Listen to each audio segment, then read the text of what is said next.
नमस्कार, मेरा नाम है गौरव और आप देख रहे हैं TV24 नेटवर्क। आज से कुछ महीने पहले मैंने एक वीडियो बनाया था। वहाँ पर मैंने साफ तौर पर यह बताया था कि एक कोई भी स्पोर्ट्स वो इस बात पर डिपेंड नहीं करता कि उसको कितने लोग सपोर्ट कर रहे हैं और कितने लोग देख रहे हैं, क्योंकि ये बात हमेशा आती है। यहाँ पर लोग कहते हैं कि क्रिकेट को बहुत ज़्यादा फेम मिलता है, क्रिकेटर्स को बहुत ज़्यादा फेम मिलता है और बाकी स्पोर्ट्स में फैंस नहीं खड़े होते प्लेयर्स के साथ। लेकिन जब आप हिस्ट्री उठाकर देखोगे तो कहानी कुछ और नज़र आती है।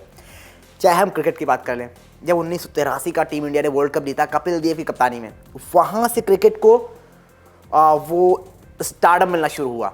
हालांकि वहाँ पर भी बहुत ज़्यादा नहीं था, लेकिन इसके बाद जैसे जैसे आगे बढ़ा, फिर जिस तरह के प्लेयर आए, विराट कोहली, MS धोनी, उस जनरेशन में कपिल देव, या उसके बाद सुनील गावस्कर, इन तरह के जो प्लेयर थे, इन्होंने क्रिकेट को वो स्टारडम दिया और इसकी वजह से क्रिकेट पॉपुलर हुआ, क्योंकि फैंस अपने प्लेयर्स को देखने जाते थे, फिर वहाँ पर क्रिकेट को देखते थे। और ये आप अलग स्पोर्ट्स में भी देख सकते हैं। टेनिस में सानिया मिर्ज़ा, अगर हम बात करते हैं बैडमिंटन की, वहाँ पर आपको साफ तौर पर नजर आएंगे साइना नेहवाल, PV सिंधु, या इस समय पर जिस तरह से लक्ष्य सेन खेल रहे हैं, इस तरह के बहुत से खिलाड़ी, या फिर पहले के ज़माने में प्रकाश पादुकोण, इस तरह के प्लेयर्स आपको नज़र आएंगे। फिर जब आप आगे बढ़ेंगे इसी तरह के, आप जब हम बात करते हैं जैवलिन थ्रो की, किसने सोचा था इंडिया में जैवलिन थ्रो का क्रेज़ होगा, लेकिन नीरज चोपड़ा ने जैसे ही वो गोल्ड मेडल जीता, वो सारी चीज़ें बदल गई और वो उसका एक क्रेज़ दिख रहा है कि कल शिवम लोखारे, उन्होंने 80 मीटर का मार्क क्रॉस कर लिया और वो इंडिया के 15वें खिलाड़ी बन गए हैं जिन्होंने जैवलिन थ्रो में 80 मीटर का मार्क वो थ्रो किया है। और सोचिए, history of the javelin throw, सिर्फ 15 खिलाड़ियों ने ये कारनामा किया हुआ है और अभी सिर्फ 3 साल पहले उन्होंने ज़बरदस्त तरीके से ट्रेनिंग करना शुरू किया था। उससे पहले खेलते थे, एक टीचर ने बातों बातों में उनसे स्पोर्ट्स खेलने को कह दिया था, जैवलिन थ्रो खेलने को, जब वो 7th क्लास में थे। उसके बाद से वो सिर्फ ऐसे खेल रहे थे, लेकिन जब नीरज चोपड़ा ने वो गोल्ड जीता, इसके बाद से पिछले 3 साल से ये लगातार मेहनत कर रहे थे और यहाँ पर 3 साल में ही इन्होंने ये कारनामा कर दिया। तो खैर बताते हैं, उन्होंने पहले वो गोल्ड मेडल जीतने के बाद कहा क्या। उन्होंने गोल्ड मेडल जीतने के बाद कहा, मैं इस प्रदर्शन से खुश हूँ पर संतुष्ट नहीं। मेरा लक्ष्य 82 मीटर का था। पिछले 6 महीने से तकनीक पर काम करने का फ़ायदा मिला है। मैंने आगे के बारे में ज़्यादा कुछ नहीं सोचा है, बस मेरा लक्ष्य 85 मीटर तक पहुँचने का है। मैं पिछले 2 साल से नियमित 76 मीटर की दूरी नाप रहा था। ये साफ तौर पर शिवम लोखारे ने कहा है। और अगर हम इस जो उन्होंने कल मैच खेला है उसकी बात करते हैं, तो जो टॉप 3 रहे हैं, गोल्ड मेडल शिवम लोखारे को मिला। उसके अलावा अगर हम बात करते हैं सिल्वर मेडल की, तो सिल्वर मेडल यहाँ पर शशांक पाटिल को मिला और आनंद सिंह को ब्रॉन्ज मेडल।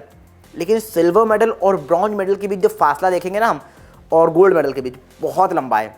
80.95 मीटर की दूरी फेंकी है शिवम लोखारे ने, गोल्ड मेडल जीता है। इसके अलावा अगर हम बात करते हैं शशांक पाटिल की, 74.37 मीटर के साथ इनका है साफ तौर पर सिल्वर मेडल। और आनंद सिंह जो उत्तर प्रदेश से आते हैं, 73.50 मीटर, यानी अगर दूसरे नंबर पर देखेंगे तकरीबन 6 मीटर की दूरी और तीसरे नंबर पर तकरीबन 7 मीटर से भी अधिक की दूरी है अगर आप शिवम लोखारे की बात करते हैं। और वहाँ पर भी उनका लक्ष्य 82 मीटर का था, उन्होंने साफ तौर पर ये कहा है।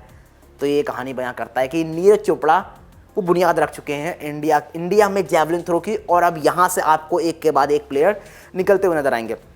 खैर, अब अगर बात करें जो 15 खिलाड़ी जिन्होंने ये कारनामा किया हुआ है और 80 मीटर का मार्क छुआ हुआ है, तो उनमें 1998 में रमनदीप सिंह, अनिल कुमार सिंह 2008 में, राजेश कुमार 2012, राजेंद्र सिंह 2015, नीरज चोपड़ा 2015, देविंदर सिंह 2016, विपिन कसवाना 2018, शिवपाल सिंह 2018, साहिल सिलवाल 2021, रोहित यादव 2022, DP मनु 2022, यशवीर सिंह 2022, विक्रांत मलिक 2022, किशोर जेना 2023, सचिन यादव 2023, शिवम लोखारे 2025। जी हाँ, और किशोर जेना भी आपको जल्द ही बड़े लेवल पर नजर आएंगे, क्योंकि किशोर जेना आपको याद ही है कि जहाँ पर भी नीरज चोपड़ा पार्टिसिपेट करते हैं वहाँ पर क्वालिफाई तो वो ऑब्वियसली कर ही जाते हैं और वहाँ पर भी उनका परफॉर्मेंस एवरेज रहता है। बट अगर यहाँ से थोड़ा सा और वो बेटर करेंगे, देन अभी शिवम लोखारे आए हैं, किशोर जेना है ही हैं, Neeraj Chopra one of the best है।